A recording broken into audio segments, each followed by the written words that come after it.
नमस्कार दोस्तों, एक बार फिर स्वागत है आपका ब्यूगल लाइफ में। भक्तों की इस श्रृंखला में आज हम लेकर आए हैं भक्तराज बालक ध्रुव की कथा, जो अत्यंत मनोहारी है और बहुत ही प्रेरणादायी है। कथा की शुरुआत होती है वैवस्वत मनु के पुत्र राजा उत्तानपाद से।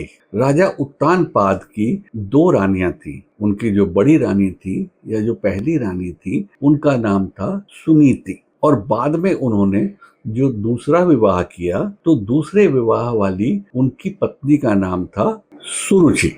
सुरुचि अत्यंत सौंदर्यमयी थी और वो अकारण ही बड़ी रानी सुनीति से द्वेष रखती थी। सुनीति बड़ी रानी और राजा उत्तानपाद के पुत्र थे बालक ध्रुव। छोटी रानी सुरुचि ने अपने द्वेष के कारण और राजा उत्तानपाद को अपने सौंदर्य के मोह जाल में फंसाकर और सुनीति को राजमहल से बाहर करवा दिया। ऐसे में अपने छोटे से नन्हे से पुत्र ध्रुव को लेकर रानी सुनीति यमुना नदी के तट पर बने ऋषि अत्रि के आश्रम में पहुंच गईं और वहां पहुंचकर उन्होंने आश्रय लिया।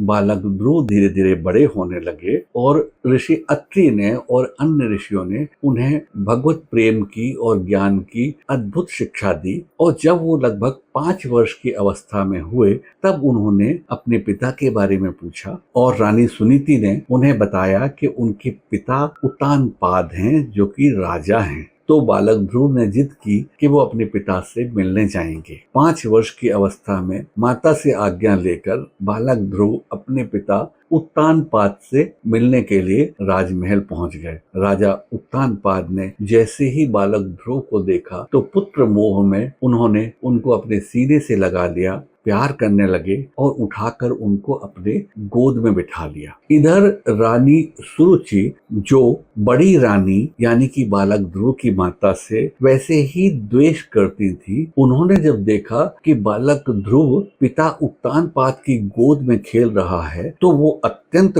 क्रोधित हो गई। आपको बताऊं कि रानी सुरुचि से उनका राजा उत्तानपाद का एक उत्तम नाम का पुत्र भी था। रानी सुरुचि ने जब देखा कि बालक ध्रुव को महाराज इतने प्यार से अपनी गोद में बिठाए हुए हैं और प्यार कर रहे हैं और बड़े होने के कारण युवराज पद पर उनका ही अधिकार था, तो सहसा उन्हें बहुत क्रोध आया, क्योंकि वो युवराज अपने पुत्र उत्तम को बनाना चाहती थी। तो उन्होंने खींचकर हाथ से पकड़कर राजा की गोद से उनको उतार दिया और उनको बोला कि हे मूर्ख, तू राजा की गोद में बैठने के लायक नहीं है, क्योंकि तूने एक अभागिन नारी सुनीति की कोख से जन्म लिया है। अगर तूने मेरी कोख से जन्म लिया होता तो निस्संदेह तू राजा की गोद में और राजगद्दी पर बैठने का अधिकारी होता। अभी जा, तेरी यहाँ कोई जरूरत नहीं है। बालक ध्रुव का दिल टूट गया। उन्होंने उस टूटे हुए दिल से अपने पिता की तरफ देखा, लेकिन सुरुचि के सौंदर्य और मोह जाल में फंसे राजा उत्तानपाद किंग कर्तव्य मूड से बैठे रहे और उनसे कुछ भी बोलते ना बना। बालक ध्रुव अपना टूटा हुआ हृदय लेकर रोते हुए ऋषि अत्रि के आश्रम में पहुंचे और वहां पर माता सुनीति से मिलकर बहुत रोए और उन्होंने बोला कि क्या मैं अपने पिता का पुत्र नहीं हूँ? क्या मुझे उनकी गोद में बैठने का अधिकार नहीं है? माता सुनीति बहुत दुखी हुई और रोते हुए बोली कि बेटा, तू अपने पिता का ही पुत्र है और तुझे उनकी गोद में बैठने का पूरा अधिकार है, लेकिन जानता है संसार में सबसे बड़ी गोद किसकी होती है? संसार में सबसे बड़ी गोद परम पिता परमात्मा श्री हरि की होती है। तो तू श्री हरि की तपस्या कर और उनकी गोद प्राप्त कर, उसके बाद तुझे किसी और राजा की गोद में बैठने की जरूरत ही नहीं पड़ेगी। बालक ध्रुव के नन्हे से हृदय में ये वाली बात बैठ गई कि अगर गोद में बैठना है तो हरि की गोद में ही बैठें, फिर किसी और राजा या लौकिक पिता की गोद में बैठने का क्या ही मतलब है। तो उन्होंने माता से आज्ञा ली और बोले कि मैं वन में जाकर तपस्या करूंगा। अत्रि ऋषि के आश्रम में रहते रहते उन्हें इतना तो पता पड़ गया था कि श्री हरि को, भगवान को प्रसन्न करने के लिए ऋषि मुनिगण सब वन में जाकर तपस्या करते हैं। बालक ध्रुव की सच्ची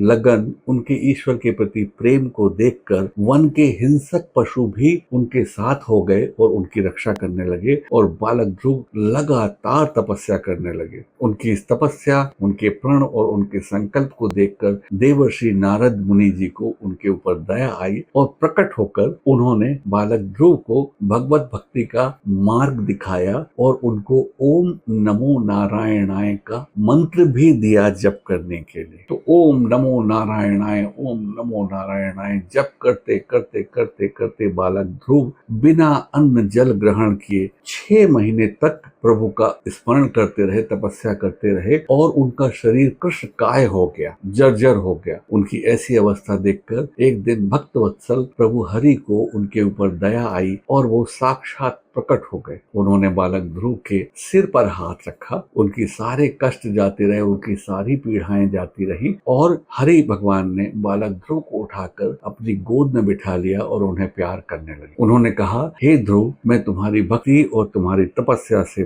बहुत प्रसन्न हूँ। तुमने निष्काम भाव से सिर्फ मेरा सामीप्य, मेरा प्रेम पाने के लिए भक्ति करी है, इसलिए मैं तुम्हें अपना पुण्य लोक देता हूँ। तुम जब तक धरती पर रहोगे तब तक तुम एक सफल और कुशल शासक बनकर धरती के सुख भोगोगे और बाद में तुम अपने ध्रुवलोक को, जो मैंने तुम्हारे लिए गढ़ा हुआ है, वहां पर जाके चिरकाल के लिए विश्राम करोगे। इसके बाद प्रभु अंतर्ध्यान हो गए। बाद में बालक ध्रुव बड़े हुए, उन्होंने पूरी पृथ्वी पर एक क्षत्र सैकड़ों वर्ष तक राज्य किया और राज्य करने के बाद वो ध्रुवलोक को गमन कर गए, जो प्रभु ने उनके लिए विशेष रूप से दिया था। और आज भी बालक ध्रुव, आप उनको नॉर्थ मतलब उत्तर दिशा में आप ध्रुव तारे के रूप में जो तारा देखते हैं, मान्यता है कि वो बालक ध्रुव का ही लोक है और बालक ध्रुव, भक्तराज ध्रुव उस धवल तारे के रूप में चमकते हैं और संसार को दिशा निर्देश करते हैं और सारे